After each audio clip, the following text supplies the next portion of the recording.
हमनी के ना देखल नहीं जे यहाँ केहू पंचायत करे गइल ऊपर घर में बा बहन भी तो चप्पल धीरावती मारे खातिर के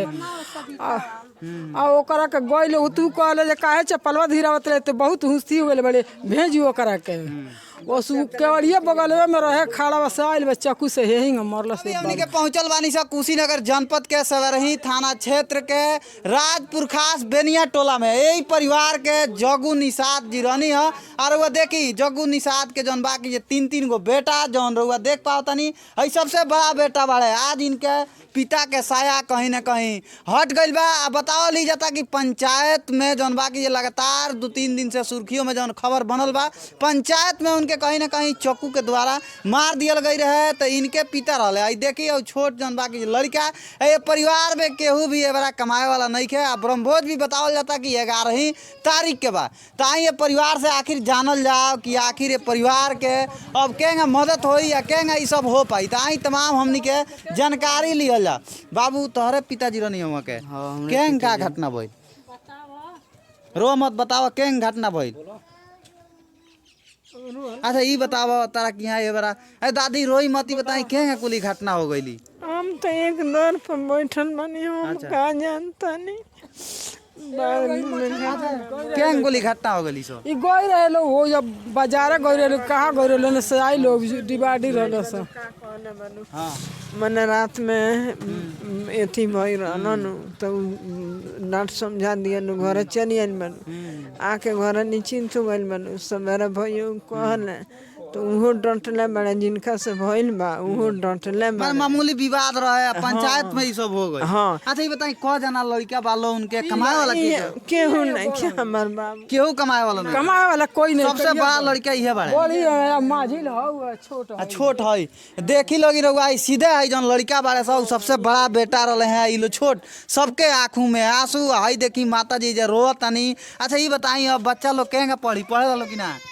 पढ़े नहीं जाता अब के पढ़ाई अब जोगी मोदी के आज जब पढ़ा जाना तो फांसी का।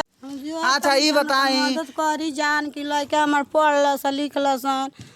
हम ये अब तो केहू परिवार में कमाहू वाला नहीं के केहू हमारे घर में आके पास केहू नहीं के हमारा ना कमनियार बा ना केहू बा केहू कमनियार नहीं के कहाँ से खाई लो